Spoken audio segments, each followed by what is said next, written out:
I am looking for people generally that don't have experience in the painting world, and aren't necessarily like top of the line type sales people, like they have a sales background.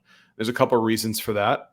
One, if you don't know a lot about painting, you're really open to learning how we bid, how we actually put this together. If you know a lot about painting, sometimes those margins can be a little interesting, a little small, because you overanalyze what it's going to feel like in production and you don't sell confidently with what the bidding tool tells you to sell. However, some product knowledge is really helpful, right? If you understand some of the paint, if you understand some of those things, and then come in and just learn how the production team is going to execute the job, that can go really well. Welcome to the Painter Growth Podcast, where we help you scale your painting company in record time. Join us as we explore sales, marketing, hiring, finances, leadership, and more, everything that you need to know to scale and grow your painting business. I hope you enjoy and subscribe. What is up, everybody? Mike Hickman here, founder of PainterGrowth.com, and thank you for tuning in to another exciting episode of the Painter Growth Podcast. Today, I have a new friend of mine, Micah Stelter, coming in live from Minnesota. Yeah, Twin Cities. Yeah, and Micah is currently operating and has scaled up a sales team for a painting company, Paris Painting, to over $10 million in annual sales, and you're just getting started. What's up, Micah? Hey, how's it going, Mike? Thanks for having me on. Yeah, stoked to have you. Really, yeah. I love sales. Sales is such a valuable skill. You know, it's the transfer of trust. I built my career on sales, and so I'm really excited to jam with you, man, about your worldview on sales and how you've managed to scale a huge team. Love it, man. Can't wait to get into it. So let's just rewind the clock. What was the business like when you joined Paris Painting? Oh boy. So before I was in the painting world, I was a director of admissions at a private university here in the Twin Cities. Jason and my other business partner, Chet, we were talking about this idea of moving over into Paris Painting. And so I was like, hey, that seems kind of fun. Let's go jump into the trades. The trades look really exciting. So, some people were like, what are you doing? Scuttling your professional career in higher education to go jump into a painting company. But as you know, there's an awesome opportunity in the painting field and in the trades. So, I couldn't resist it. So we actually had jumped over, and had lots of conversations about, founding Aleph Holdings, what that could look like, what we would do with that. But in the meantime, I needed a day job. So selling in Paris Painting was the first stop for me. So you entered as an estimator. Yeah, for sure. Yep. So I entered in as a sales rep, and then it was me and one other guy that were selling, and then Jason and Chet, and they wanted to get out of sales. So they were excited for when I was able to jump in. And I have a career of overseeing the sales division of 10 individual salespeople, things like that at the university level. It's called enrollment management when you get into a university versus sales, and nobody wants to call it sales in academia, but that's what it is. Yeah. Yep, exactly. And the sales cycle is very long. It's years on end, and then they let you down in August when they say they're not coming for that first year. So it was really fun to think about selling unit sales, a paint job that I could sell within the day, close 2 or 3 of them. That was pretty fun. And then just getting back into the daily sales work versus just management. So when daily dopamine rush of closing the sale. Yeah, yes. And I have a hack for how to get that energy every week. It's like I put on the EDM music and just listen to it really loud, and then I repeat the sales model I want to approach, and then go out there and sell the job. So my sales guys laugh at me now because I always tell them they should do that if their success ratio is low. But a few of them take me up on it. Yep. So when I joined Paris Painting, I think they were just kind of cresting high $1 to $2 million in revenue. I jumped on and did some sales, and I basically started replacing some of the sales. It was either Chet or Jason were doing. We were starting that transition of them being in the sales field, and then I started taking on sales. Then we had one other guy, and then we sold to about 3 million or so. The next year we did 4. I started taking on some leadership with the team, and we went to 5 to 8, held at 8 for a little while, and are on path to 10 right now. And so that's been kind of the journey in the road. When I started, those the first few years was for sure just grind of 550 to 600 bids a year. I've ended up getting that down a little bit with good success ratio and skill, which was nice because it was a lot of bids to hit my sales plan. But while doing that with the employee hat, we also founded Aleph Holdings in 2019 and started building that out. And as everything grew, we were able to kind of fit into different roles and the way we had kind of dreamed it up in 2018. Awesome. Yeah. I do want to jump into Aleph Holdings in a little bit, but let's just stay dialed in on the sales right now. Yeah. So basically going from 2 to 10 in like 6 years. Yeah. Yeah, that's a solid growth rate. Now, when you came into the business in 2016, what were the sales systems like? Yeah. So 2018 is when I came in. 2018. Okay. Yep. And so we had we didn't really have a model or a process. We kind of had a little bit of one. It wasn't super well defined, but basic. Here's how I introduce myself and go through client questions to get to what I need for scope. And then we had a written kind of form that you would put all the numbers in. And it was loosely based off of some rough estimating forms, things like that from, everyone's kind of past history in painting. And so you write in all these numbers and calculate them all up and do the manual calculation of products. And you'd write customer key scope items on the back of a manila folder. And then that was basically it in 2018. Right. It was very, very archaic, not that exciting. Quickly after I started, we moved to iPads, taking notes on iPads, and then got this thing put into an Excel document, which is awesome, or a G sheet. So we were able to do it digitally, but still kind of manual. and that was basically it. We'd go out, collect some needs, scope, put everything in a G sheet, create a proposal from a G sheet, make a PDF, and print that out on the spot and give it to homeowners. And so we Like kind of a printer in your truck kind of thing. Yeah, exactly, like a mobile printer. So that was kind of like we moved from paper to somewhat digital, but still using G sheets, and then and following some kind of a process. Kind of midway through in 2018, my other partner Alex came on board to consult and kind of help with the sales leadership and growth, and started building out some of the more official processes. So we all had something together we were working off of from a model perspective, and got a little more formalized, got some coaching and certification scores set up to be able to know objectively, like, I know how to sell and I'm hitting all the points of our model. So that started to evolve in that 2018 to 19 realm. And then in end of 2019, we developed Wallogy, which is our custom software we built. And now everything's done in Wallogy. All of our estimating is done in there. You can, bid out everything in line items, turn it into the proposal. All your data stays within the system. We still use iPads and take notes on iPads, but all of that work is done in that way. So it's been a lot of progression over the last 4 or 5 years. Yeah, no kidding. Going from handwritten on like basically the back of an envelope to custom in-house app. Yeah. Yeah, that's great. It's a lot of work. Yeah. So how long does the actual estimate for your sales guys now? Like, how long does the actual crunching the numbers to proposal part take? Yeah, it can take somebody 10 to 15 minutes to get all that done. It's not super lengthy. I'd say the longer part of our process is that walk around with a client, or we're talking with them, and as it should be. That can go long, as it should be. And that's kind of the point of continuing to optimize how you bid, is that you can get more time with the client. But generally, our estimates take between an hour and an hour and a half if we're really dialed into talking with the homeowner. They should, right? I don't like to see estimates take less than an hour, because obviously then you're not creating enough rapport. Yes, exactly. And there's so much that hits production because you didn't take the time to figure out the expectations the homeowner had, right?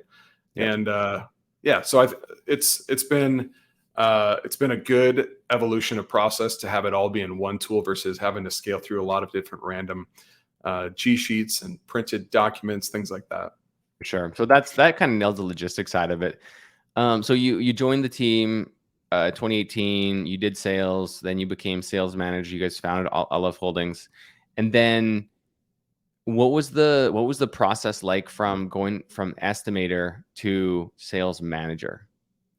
Yeah. So, this is interesting to talk about because we have a lot of partners right now that they are the owner and doing all the sales, and they're kind of making that transition. And it's been helpful for me when I've talked with them because it's like I was doing all the sales, and then I had to make this transition to leading and being a sales coach more than the person doing the sales.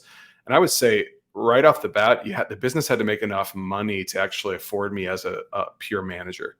I think that there's two paths you can go if you're selling in a painting company. You can be like the big poppy salesperson, like I'm going to be the one that sells the most, and I want to lead by example, be a lead in the team, and really show people how it's done. Or you want to develop a team, develop their skill set, manage, do the one-on-ones, and you move more the development meeting side versus actually doing the selling.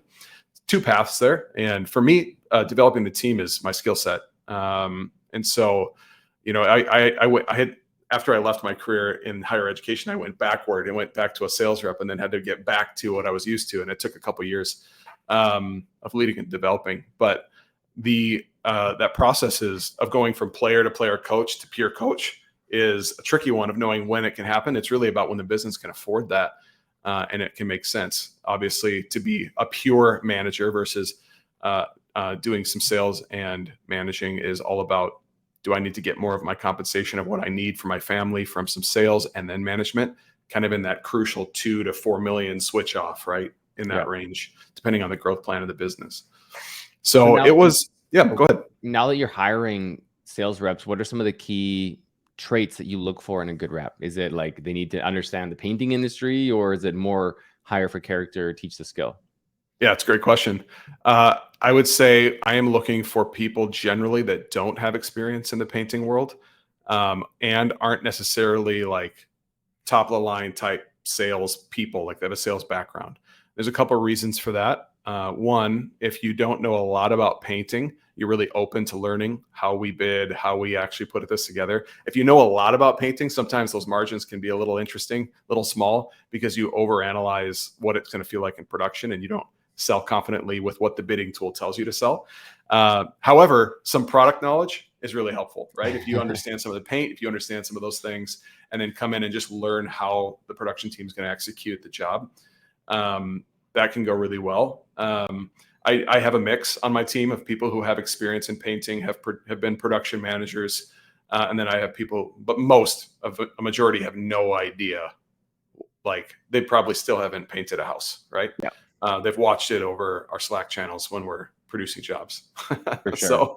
So that is, I mean, the bell curve of people. I'm trying to look for the bigger bell curve, and so I want a lot of people that have a transferable skill that works really well for lots of client interaction, being on top of your goals and tasks, that you have a high responsibility trait, highly emotionally intelligent, somebody who's going to be an individual performer but wants to be a team player, not a lone wolf. Those are like the mix of things that I'm looking for in a salesperson. A lot of painting company owners will ask me, I'm kind of worried. I need to go hire some like sales maverick cowboy guy, and I just don't like that type of person. And I was like, hey, good news. I don't either. That's not really that doesn't work well in a scaling team of salespeople that have to work in an organization together and, be good with talking back and forth and negotiating how we get jobs through well, working with homeowners. You need somebody who's going to be a real team player, has a real heart to solve customer issues, and care about the client, care about the production team, care about the coordination team. So those are really important to me. We teach how to estimate. We teach how to know what you're looking at, what the paint failures are, and how to bid it. Then there's a huge group of resources in the company that the salesperson can text and reach out to and get a lot of context for if they're stuck on a job. So that's worked out really well. And I would say, a painting company with the annual amount of sales you can hit in a year with normal residential clients, you really got kind of a cap of how much you can earn with that kind of role.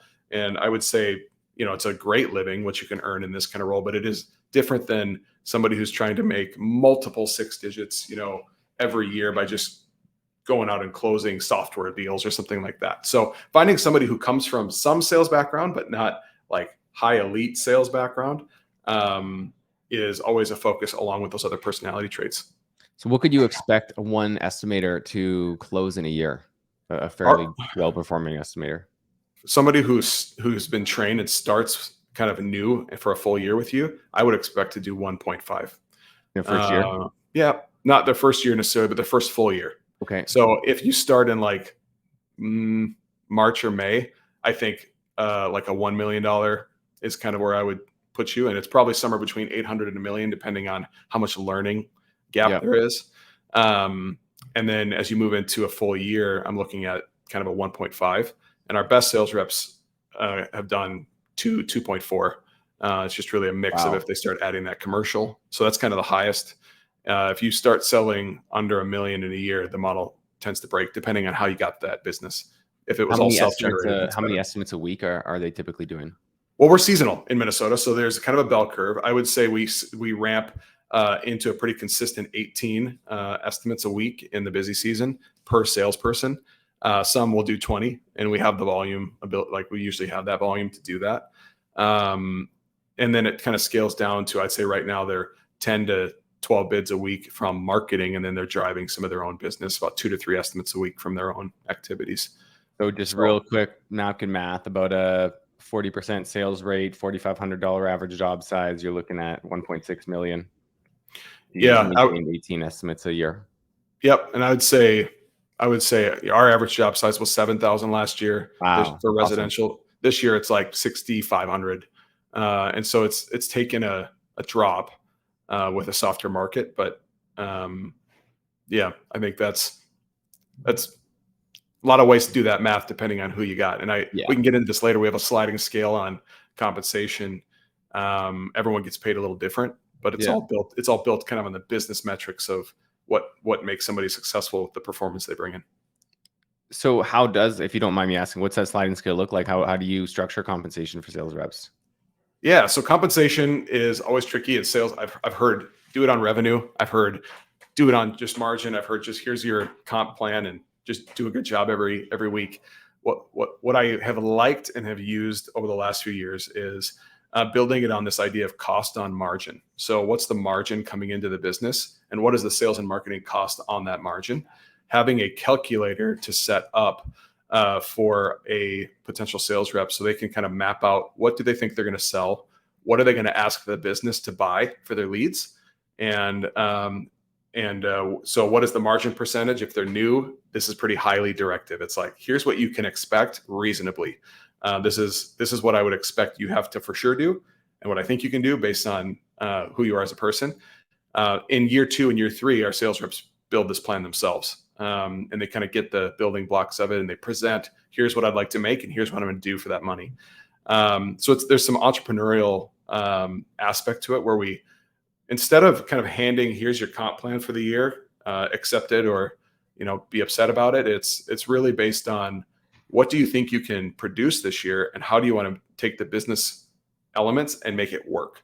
And so the first number they have to figure out is sales. Then they have to figure out their margin on those sales. Typically 90% of the sales are going to get produced.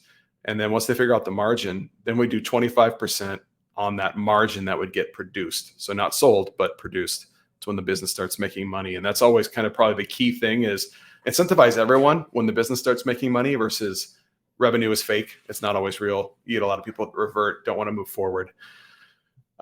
So that, I'd like to think that was like kind of a no-duh moment, but it is sometimes it's hard for people to track their margin. So they just, from pure, I can't track it, don't necessarily align compensation to that. And I would recommend tracking it very closely, and then compensating your PMs and your salespeople on that kind of model. Just by accurate job costing. Yep. Job costing is huge.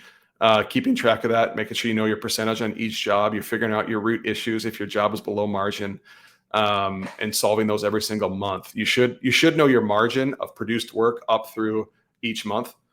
Job costing each job, looking at every single one, have a process for that, so you really know where it's coming in at, and then you know the correct margin that you should pay out your salesperson on, right? So if you're paying it at like 41% net margin or 50% net margin or whatever, you're going to need to know which job, what was the margin on this job, right? If you just pay out, I'm going to pay you at this margin target because that's usually what we get. You're missing an opportunity to figure out each job's margin with that job costing to actually be able to pay the correct amount to a sales rep if you do a commission on margin. So that is that 25% cost on margin is all sales costs, all marketing costs. That's everything needs to fit within that realm. So that's 25% of the gross margin. And so if your gross margin is already 50%, then that is only 12.5% of the job. Yep, exactly. And I would Sales say and marketing into 12.5%. Yep, exactly. That's very tight. Yep. And that is, I would say, the numbers we consistently provide out. Our sales and marketing are in that 6 or 7%. Our sales is in that 6 or 7%, and marketing is in that 3 to 5%, depending on the market. I think right now, this year, we're in the 6% realm on revenue. Yep. Yeah, so a little bit higher just with the softer market. Exactly. Yep. We had to buy more of the market this year. So every lead you have to buy up and over what you get in your typical flow is going to cost a lot more. So. Yep. Yeah, that's just how it works. But the thing about numbers, though, is like you can't argue with numbers, and so many business owners are scared to spend a certain amount because they truly just don't know the impact they'll have on their business. Yeah. Like the other day, I went through just an exercise on figuring out how much you would be able to pay a door-to-door marketer, and if that door-to-door marketer got you, 3 estimates a night, and you booked one of those jobs for a $60 or for $40 or $6,500 job, booking you $6,500, 10% on that is like you're making $600 a night, right? Yep. Or you could be paying $200 per estimate, and people are scared to pay that much only because they don't know their numbers like you do. 100%. Yep. It's really challenging to do that kind of thing if you don't know your numbers, which is a recommendation to everyone who watches this. Know your numbers, and you can do it on a G sheet. You can absolutely get decent numbers on a G sheet. Yeah, absolutely. I'll use this moment just to quickly shout out. Go to paintergrowth.com/100K. You get a free job costing spreadsheet right there. Love that. That's perfect. I have to shout that out. It's completely free. So paintergrowth.com/100K. So keeping this moving, man. So you were a sales rep. You're probably crushing it at the time, which is why you went up to sales manager to help build a team. How did that first year go of managing? How many people did you get on, and how did you end up training them and figuring out how to train them so that they could produce as or more effectively than you did? Yeah. And I would say, coming in, my mindset was this is probably the route I would take. I came in more as a partner than I did as an employee, but I had the employee hat, and it's not my experience to work in the trades. So it was the first couple of years of just learning the ropes of how this actually works, understanding the building blocks. And then it was always a plan that I would take over that team. But it was always not a given, right? Because I could get to the end of 2 years and be terrible at the job. But I was pretty good. My SR was steady around 59%. And I would be able to do a lot of sales with not a ton of estimates, and I could do a lot. And closing on the spot was my favorite thing to do on jobs. And I'm ashamed to say some of the salespeople I brought in have started destroying my records that I set, which is what you want to have happen. But 100%. But jumping into that, full-time leadership role, it's adding all the 1v1s onto the calendar. It's making sure that there's a clear rhythm with you and your reports to make sure that they are like dialed into reviewing the past week. What happened? Why did it happen? What do they need? How can I support them?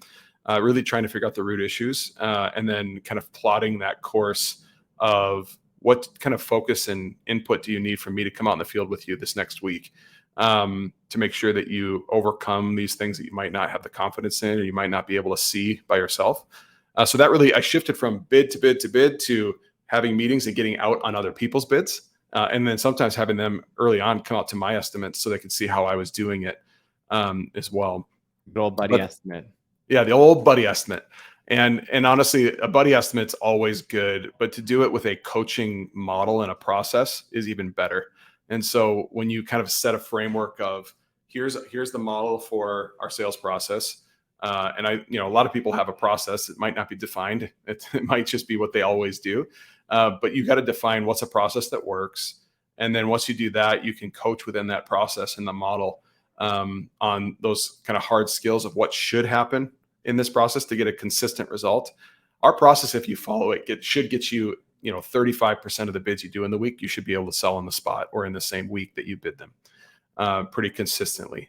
And then another 15% can be of jobs you sell probably come from previous weeks for follow-up. And so I have continued to see that model work out to be able to get to a 50% consistent SR. It's just, why isn't that happening with a sales rep? When I go out and watch, I can see, is this an issue of what they're doing in the bid? Is this an issue of what their follow-up rhythms are? Are they doing that work of tracking and knowing where their funnel's at?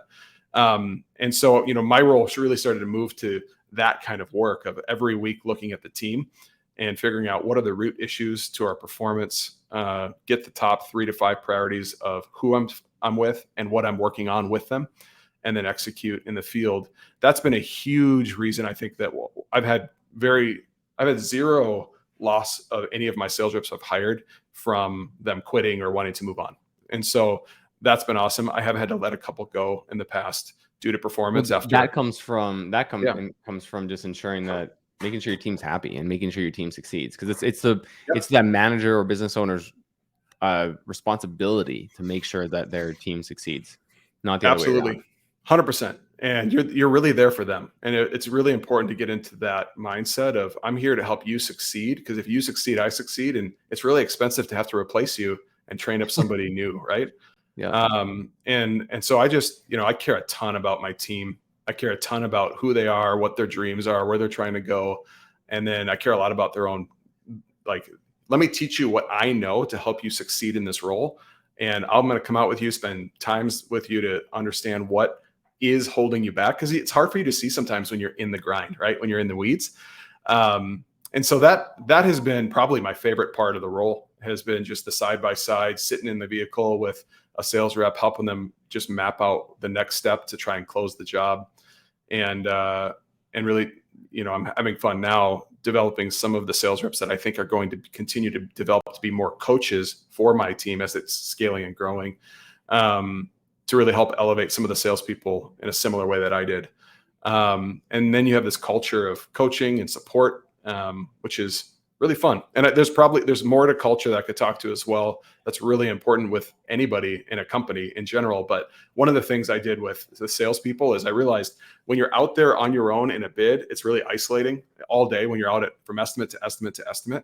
And so we started using that app Marco Polo, and we have these channels where we are out there by ourselves, but always feel like we're connected. So there's guys chime in all the time on, hey, big win, I just sold this job. There's a text group and there's a Marco Polo group, and they're always talking with each other all throughout the day.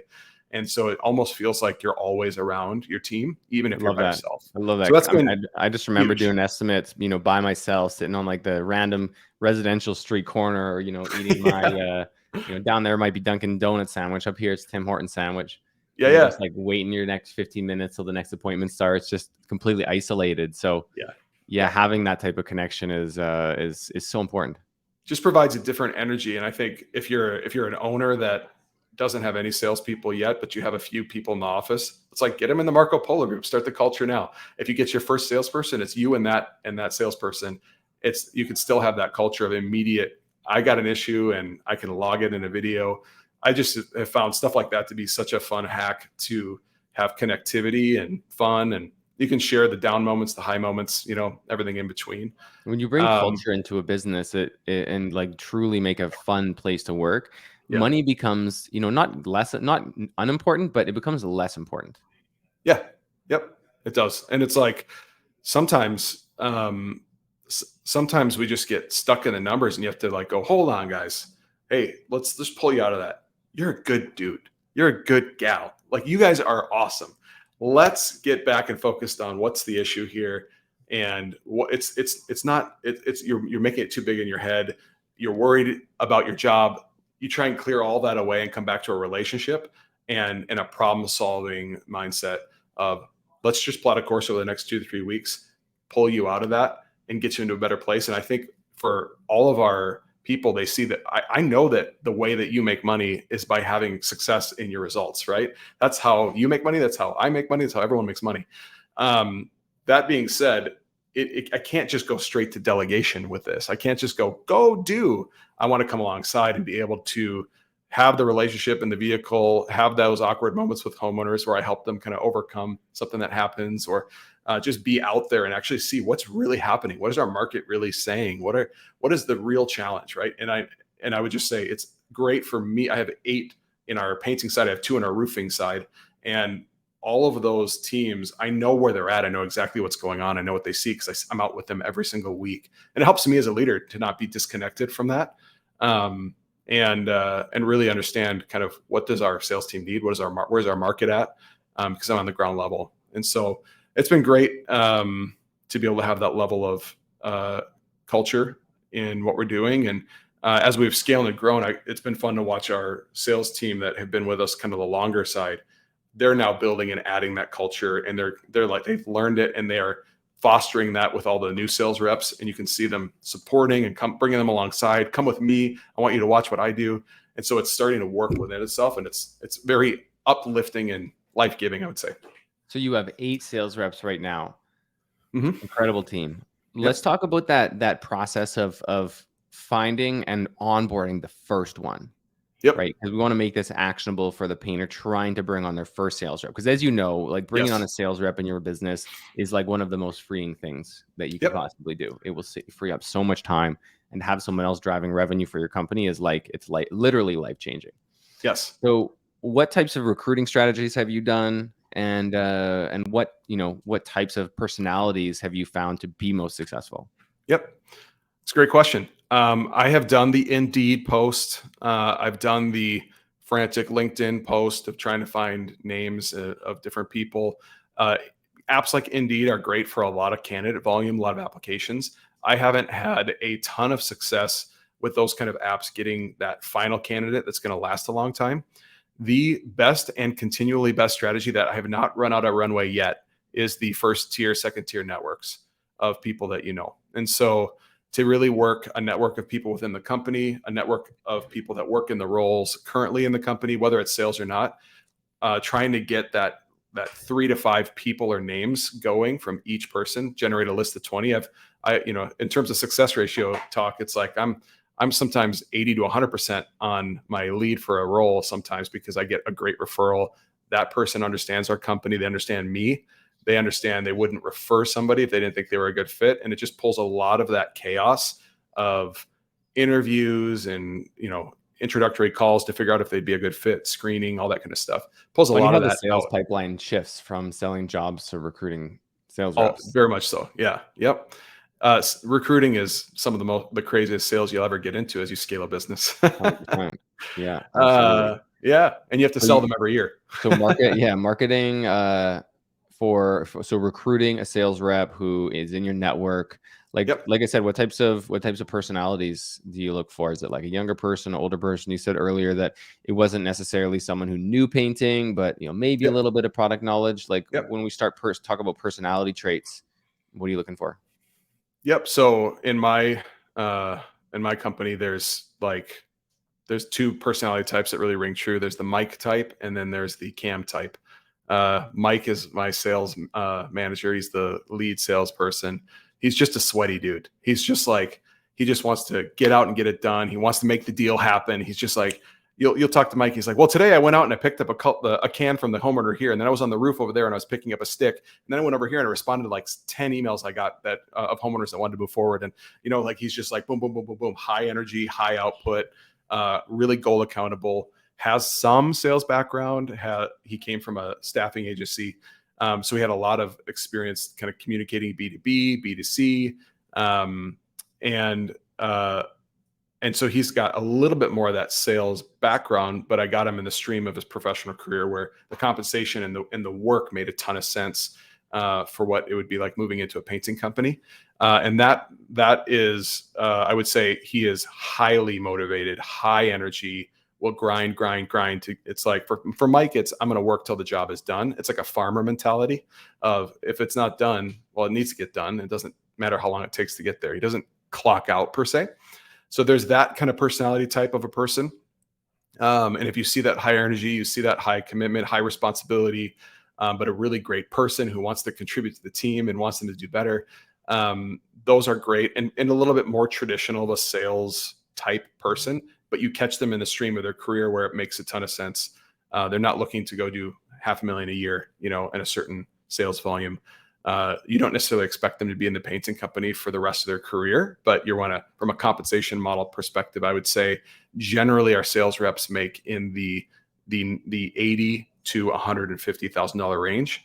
And that $150,000 range is usually those that have a lot of accounts built up. They're selling some commercial, things like that. So that's the range that I'd be looking to compensate a salesperson in a mature model. And so you have a little bit of that, but you have to figure out with somebody, what is your base need? Like, what do you really need to bring home? So for recruiting, there's a lot of different types of personalities. I'll talk a little bit more about that, but it's always good to say, what do you need to make this year? What is the need? And I always ask that specifically, like, what pays the bills, but then what do you want? Right. And there's kind of a paradigm there of, I want to make sure you're not in survival mode, specifically in the kind of sales team and culture I want to have. I'm not looking to starve people out and make a situation where they're heavily weighted on commissions, so much so that if they don't get that sale, it throws them emotionally. I want to cover home base enough, but then understand where they're trying to go with their compensation. Because if you enter an estimate with a scarcity mindset or you need it, you're not going to get it. It's challenging, right? It's very challenging, and it hasn't worked well for some of my reps who are off plan and their weekly gap of sales is larger than they'd like. They can get into that freak out moment, right? And so you're trying to modify that as much as possible so at least home base is covered and they can work through and have the mental space to develop their skill set. So I always ask that question, but there's the Mikes, the kind of the aggressive move, goal accountable, sweatier types. They just get after it, high energy. Okay. And I would say that's my style. I'm a lot more of a high energy person. So yeah. I was more of the Mike type.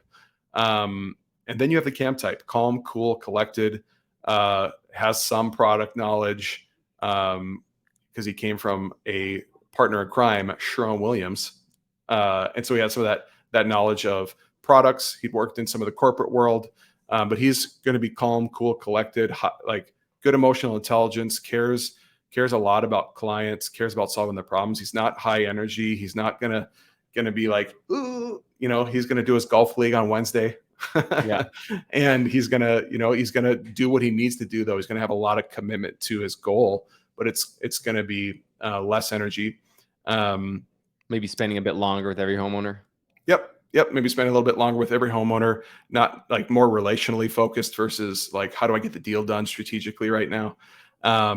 And so you have both those types. And I would say all of my salespeople fit in one of those camps. They're either kind of a little bit more contemplative. They care. They all have high responsibility and they care. But how that comes out can be a little different. But kind of the non-negotiables for me in terms of what I'm looking for is that person that's going to not be a maverick. They're going to be kind of a star performer in the company. They're going to work with the team. And when I say team, I mean the sales team, but I also mean the coordination and the production team. They're not going to burn bridges across the organization. They're going to partner up well. For somebody who's just hiring their first sales rep, you want to find somebody who's going to be a great example of the culture that you're trying to grow in your company. And so you don't necessarily need to find the person that's the same as you, but they need to be able to be a strong representation of what you're trying to build in the company. And that can take on some different looks, right? But as an owner, you don't want to find somebody who's way different than you. Because there's a lot of owners I talk to that don't like sales. They just have to do it. It's not about finding somebody that's really kind of abrasive and aggressive, that's different than you, and you think they're going to really grow. It's actually find somebody that you actually want to spend time with, that you actually really enjoy, which is something I think often gets missed of are they going to be successful? Well, I think the successful relationship is bring them in and they can exhibit the culture well, but you also want to spend time with them. So you want to develop in them. You enjoy them and they enjoy you. That's a really important piece of the pie of success, right? You just have to have somebody you would want to do work with. And you have to make sure that they can do email, they can do follow-up, they have the transferable skills of task management, and they care about a goal. They're willing to stick to it. They're organized, they're goal Yep. oriented. They Yep. have a little bit of technical ability Yep. and just like mostly like open to learn. Yep. Exactly. And all of those can check the box, even if it's not coming from a sales perspective or a background. I mean, selling a paint job doesn't take a super highly technical Nope. sales skill. It's really Yep. just a transfer of trust, and the customer already has a problem. You just have to show them why you're the best solution. Yep. And I think it's important to remember too, it doesn't take a lot to sell a paint job. Sometimes in the past, showing up and just giving them a bid is all it really took to sell the job. I think 20 to 30% SR, sometimes it's just that. But what's interesting is you can also move to this other end where you show up and you're really good at estimating, and you're an estimator, which is why we call our people sales reps. Estimators are commodities, right? If you come and just estimate a project, well, everyone has a pricing structure. Everyone is going to estimate the scope, but it's a concern if you have somebody who's going to be too focused on the scope and the estimating. You need people that have a natural curiosity and ability to understand what somebody needs, what they're worried about, what they're not telling you, right? Those are the important things. That's why the high emotional intelligence is so important, is to go, I want to connect with this person. Who cares about what product I'm going to put on here? Most That'll people be don't in the care if brochures. it's an emerald or whatever. Like they don't Exactly. care about the product. They just want it to look good and they want to have a good trustful experience. Exactly. And it's like that will be in the brochure, right? And we'll cover that. A lot of the cool meat of how you sell these jobs is by personal connection and really getting down to the root of what somebody really needs you to do and by when. Okay. Now you bring on this person who has high EQ, which is emotional intelligence, and doesn't know a lot about the painting industry. So getting this person started, what does your training protocol look like to take someone from, hey, I just hired you, you've never estimated a paint job before, to selling at 40 or 50%? Yep. So there's been seasons where it's hire you, run you for 2 weeks, and get you selling by week 3. And that is the fast track. I would say as I've grown the team, I've evaluated we should bring more salespeople in February and incur the cost and really have them go through, especially if you hire people that don't have the experience, to really go through, understand what coordination does, what production does, what different people do within the business before you get out there. For somebody who's hiring their first sales rep, there's definitely, it's a lot of go through, watch what I do. Let me transfer that skill to you. At our level, we have LMS learning courses. You're going to go on and do online training. You're going to watch all the estimating, the sales model, how to use our tool Wallogy. You're going to watch all of that. So you have this classroom time that can basically be 10% of the learning. And then a vast majority is, and then there's maybe 20% is 1v1 conversations. It's our weekly meetings and the conversations we have.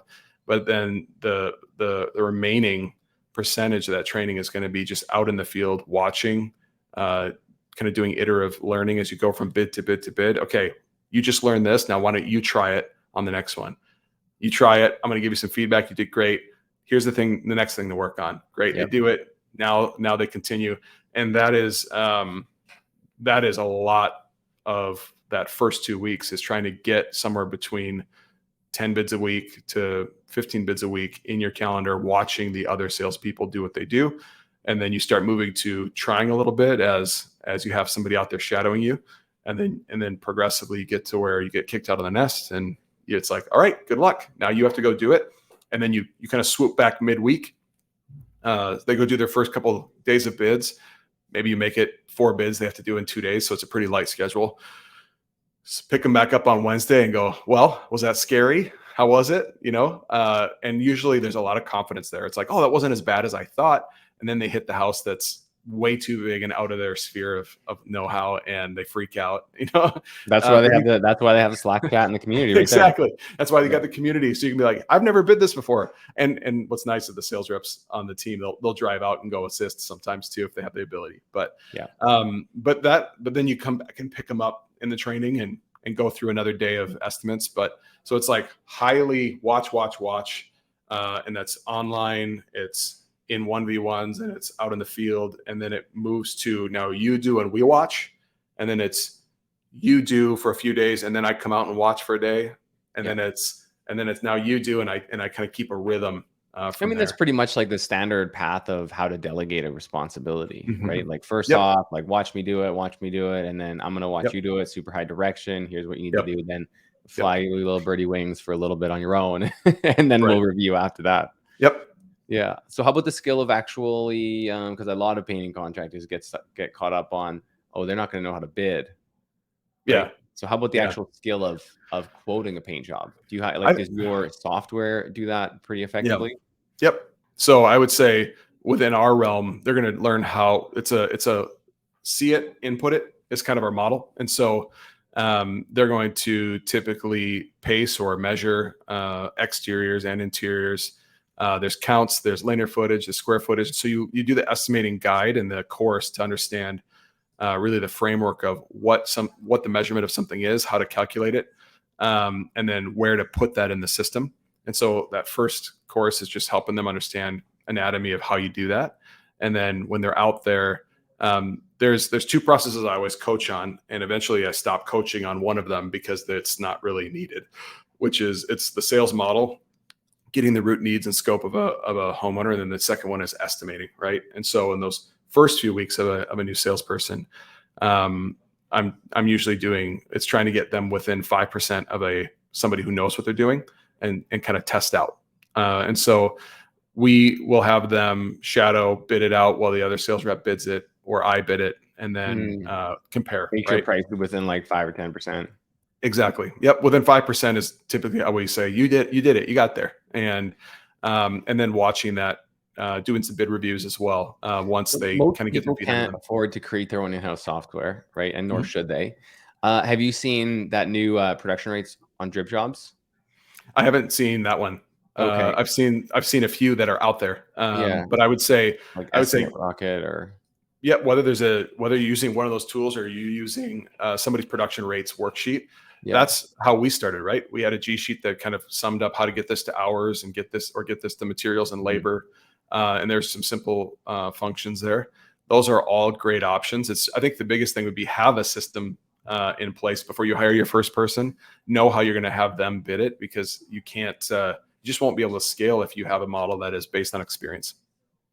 For sure. Yeah. That's, having that IP inside your head, and that specific knowledge, if any owner has that type of information in their head, whether it's in estimating or production or anything, if it's not documented and easily transferable, then it is not scalable. And I would say probably anyone watching this is affiliated with you're coaching, another coach, or like the PCA. There's nothing but resources everywhere for getting production rates. Like, it's no excuse to not have something like that. It's probably more you adopt it, start using it, and then when you hire your sales rep, you teach them how to do that. Square footage pricing just kills me every time. How much do you charge per square foot for a repaint? Yeah. Well, we can't do that. Have you seen lead-based homes in the Twin Cities? That's pretty hard to do. Totally. Square footage rate on. Yeah, it's funny. Just a couple of days ago, I had Tanner on our weekly client call. We had like 40 some clients on the call, and he just did a little exercise. He showed a small like single house stucco bungalow, single story stucco bungalow, and he's like, "Hey guys, how many gallons of paint do you think this would take? How many hours do you think this would take?" Just like by looking at it. And the variation that we got everything from like 25 hours up to 150 hours. Oh, wow. And then in terms of paint, we got everything from like 5 gallons to 45 gallons in terms of what people thought it would take. And these are all professional painting contractors running their businesses. Yeah, I know it. Production rates are it's just such a great way to standardize your bidding to make sure that you know your margins, you can make these decisions based on the numbers, and you're not getting ripped off and you're not ripping off the customer. Yep. Sweet. So you bring on your painters, you bring on your sales reps, you train them over a few weeks, you bring them on, they do estimates with you, you make sure you get them within 5%, then you train the sales skill, you do a couple of weeks of ride-alongs, then you watch them, then they go off on their own and you do some training to recap. What was the process like then, moving up from like 1 rep to 3 reps to now 8 reps? Very, very similar every year. And so it was a lot of repetition with that. But then it wasn't I was able to utilize more of the team to do training as well. And so one of the things I probably thought was, well, how in the heck am I going to get, sales rep number 7 and 8, right? How am I going to get that person? And I think just the encouragement is I still got them through the networks. That's still where I got my core salespeople that are doing really good work. And so I would have thought that I would have run out of network, but what happens is that the network grows and the company grows, the network gets bigger. And so you have more people that are successful in the role and there's more people interested in doing it. It's different than when you're like, would you like to come join my team of 1 or 2? Maybe a little bit more of an adventurous person would be down for that. But when you're starting to see this is a real organization with a lot of people in it, now that network grows. And so that was really cool. We still ran them through that training process that I mentioned before, every single person. But now there's, a lot more of a team that can facilitate and come out and support. So for me, the ability to leverage that team and have them go out and spend half the week with another sales rep that I trust has really helped be more efficient in that as we scale the team and grow their aspect. But even at 8 is no different than when I was just 2 guys. I'm still invested in where they're at, how they're performing, and really, So I would just still say, the sales manager managing 8 reps. Yep, that's right. Wow, good for you. Yep. That's So I have direct reports. It is, yeah, and that's not all my direct reports. Yeah, I got a few more, but it is very doable. And if they perform well, it's even more doable. I should say. So if you've done well developing them. I just thought about a very crucial piece of the puzzle that we should dive into for a few minutes. And that is the transfer of knowledge from the sales rep to the production team, whether it's the production manager or the business owner or the job site manager. Yep. How do you do scheduling with that many painters or that many sales reps? And then how do you communicate needs and customer requirements to the production managers and the teams? Yep. So scheduling in terms of, we got a bunch of reps and we have to get them out on bids. We use an app called Acuity. They go to the estimate on their calendars. They store all of the documentation of when they're out on that sales call in kind of a cloud folder for pictures. And then we have all of the proposal production notes. In Google Drive or in the software?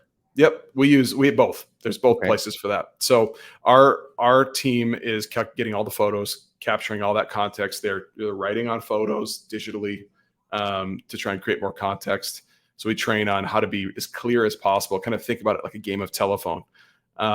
Somebody who has never been here is going to have to do something with this job and actually produce it effectively. And how well have you done that handoff? And so all the pictures and photos and scope get uploaded.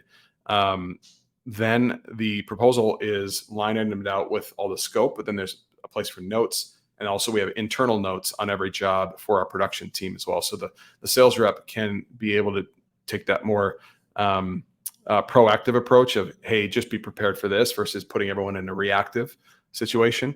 Those pieces are what set up kind of at the estimate level before it gets sold. Once it gets sold, we typically move it into a kind of a group channel. We use Slack for our production and our sales. Everyone's in the channel together. And so all that context, if there's questions, the context gets taken in. And if there's questions on that or the game of telephone got a little messed up on the handoff, everyone can communicate around the job, including our crew. The production coordination, everyone that ever touched the job will be in that channel. And we can keep pretty high volume of communication all the way through so we can solve issues fast. And so that's, a little bit of what we do. Channels moving around in Slack. So you need almost like a full-time admin to deal with that. Yes. Yep. Especially at the scale we're doing. Sure. And we have 4, now 5 coordinators in our office that's all they do is create channels, organize the channel, facilitate all the transfers of information into the system. Yeah. It sounds like the word of the day is be organized. Yes, for sure. Yep. Yeah. I like to tell painters that you can't run a good, successful painting company if your truck's dirty. Yeah. Like if your truck is messy and you got like cups and garbage on your floor and on your seat, you will not run a good painting company. Somebody, whoever is driving the business forward needs to be organized. Let's just put it that way. Fair enough. Yeah, that's the point. That's the part of it that's important. Yep. Jason's vehicle can be messy right now, but I'm sure it's not. Oh, it has been. I Yeah. will say that.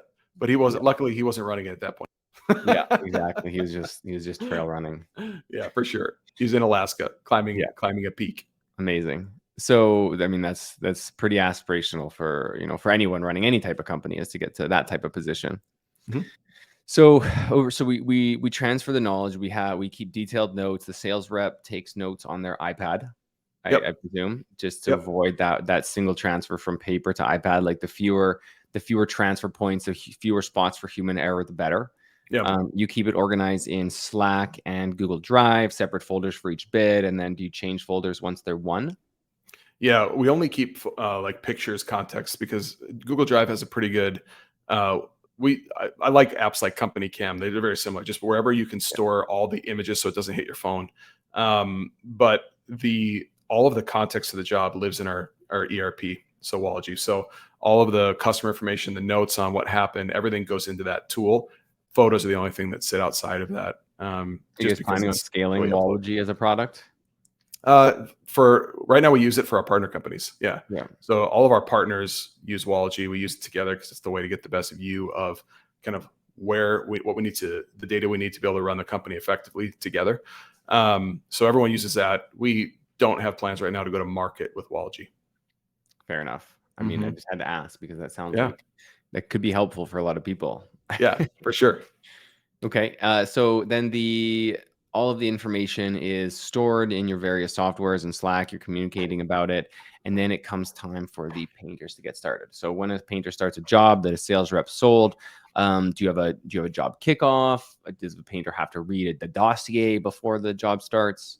How do they get the expectations? So typically our handoff to I would say salespeople very rarely have to touch the job after they've sold it.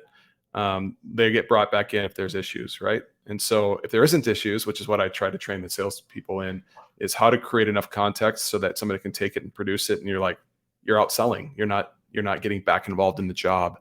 So there is not a kickoff unless a sales rep sells a complex job that's like, I need to kick this off for everyone to win because it's too complex to translate in words. But that's pretty rare. I would say most of the time our salesperson has it tied up in a nice bow and they send it down the line. And a mature sales rep in our company has very few issues down the line because they're setting up the right expectations and set up every other team to be successful. So our PMs will take the job at kickoff and they check up on it daily. We use a lot of sub crews. We have a few employee crews as well, but a lot of our subs have the context. They get the information. They do most of the work on our jobs, and they execute. We do some check-ins with in the end with all the PM team, but the salesperson usually doesn't come back out or interact with, I would say, 75 to 80% of their jobs. That's great. Which is keeps the salespeople selling and the production people producing and everyone in their right roles, which has helped us been able to scale. Yeah. That's super important that people aren't, the work isn't getting done twice. Right. Yep. Yeah. I'd love to dive into your subcontractor crews a little bit more, but maybe for another day. We are getting close to time, but what type of advice would you give to a painting contractor trying to bring on their first sales rep, first estimator? Yeah, I think getting the recruiting process from a first tier network, we talked about that. That's huge. Get people that you'd want to work with, that would exhibit your culture really well, but have past behavioral skills that translate well to the kind of tasks you're going to ask them to do. I would say be really clear about comp in year 1 and in year 2 and year 3 as they grow and scale. What's your vision for the company? Where are you going with the company? People want to be in, they won't necessarily get excited about coming on board to, hey, you're going to do this job forever and then we're going to stay here forever, right? People are motivated by a vision of where are you going? Naturally, if somebody's hiring somebody for sales, there's some direction they're going. So don't be afraid to communicate that vision to an individual. Join us as we go accomplish this in the next 5 years, right?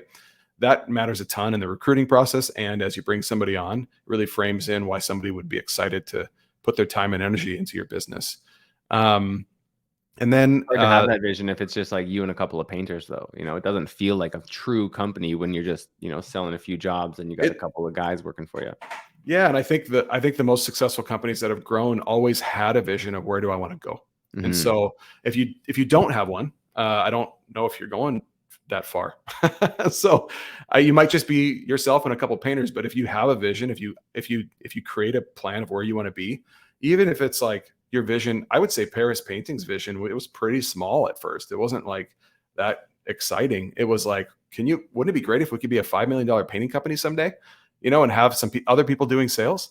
Like there's little visions like that. And you start taking steps forward. And then how that's grown is Paris Painting was really the first company within, Aleph Holdings world of us going, hey, this really works. Let's do this other places as well. Because there's such a cool vision of what the company can provide for people as it scales and grows, right? There's opportunities for leadership, development, income growth, things like that. And so you want to give people the vision, and you're going to get better people if you have one. And you know where you want to go, and visions aren't easy to execute, but I think to be able to always talk with that team, give them the next, where is this going? Where could this go? What could you do? Right. And have a North Star to make decisions based on. Yep. 100%. And there's so many companies that we're partnered with they started small. They now have a team. And a lot of those people that came out of the team started in a role. And it was like, for even myself, it's like I started in a sales role, and I'm like, for me, to be VP of sales over this whole organization, that was way more inspiring than you're just going to sell, forever. We want people to grow and lead. We want them to develop the next version of them. We want people we can build with. So especially getting your first sales rep, that's the kind of person you'd want to hire, is somebody that would be really bought into the vision and where you're going. And then the onboarding and the metric tracking is really important, just to make sure, are we on track or off track every week? Getting that time with them. I've heard so many times people was like, how many times you report and connect with your people? It's like, once every couple of months, we try and connect, and you got to get a rhythm every week to make sure you're dialed in and they feel supported. And then that coaching, the skill, and helping them be successful is huge. I love it, man. And most of that tracking, all of that tracking can be done in a free Google Sheet. You don't even need to have your own custom software. You can just do it in Google and keep moving. I think when you start there, the idea is, I'm going to go buy some crazy system that's going to help me accomplish all of this. Actually, I want to have a vision of growth, and I want to start developing the right questions to ask. Right? I want to go talk to Mike, and I want to ask him his thoughts. Right? And go figure out what's the next thing I need to learn to get to the next level. That curiosity and approach is huge, and then you'll find those principles can be executed in simple ways, and then you iterate on that and get more and more advanced. But you have to be thinking about what's a good process to start, because if you go build a system on a process that's non-existent, it'll be terrible. It'll be a huge waste of money. You actually have to know where you want to go, why you want to go there, and then you find tools that help you achieve something that's already mapped. And that is a pretty important piece, I think, for anybody who's setting out to scale or doing something you don't know how to do yet. Start getting how to ask better questions, right? Start asking a lot better questions. Get yourself in forums, get yourself connected to others that have done it. And the painting world is so fun. People are so willing to tell you everything. It's a great community for sure. And the thing about painting is that it's all been done before. Yeah. You're not reinventing any wheels. You're just doing what's already been done and doing it at a bigger level. Absolutely. Love it, man. Well, Micah, thank you so much for coming on today, man. I learned a ton personally. I'm super stoked to transfer some of this to my clients, and I hope that all the listeners also took down some notes, or if not, come back and listen to it, when you're not on the tools. Love it. Whatever the case may be. It's pretty easy to find me at Micah Stelter _Aleph. You can find me on socials and all over the place. So if anybody who watches this has questions, or you have more questions, Mike, I'm an open book. I'd love to connect. Nice, man. Well, I appreciate that openness to help, and thank you for what you're doing, and thanks for being here. And dude, are you gonna be in Orlando? I'll be there. I will be there. Yep. We're gonna hang out. Let's do it. Sounds great. Okay. Thanks, Micah. Talk to you later. Bye. Thanks for listening to the Painter Growth Podcast. If you want to grow your painting business, go to www.paintergrowth.com or click on the top link in the description. Talk soon.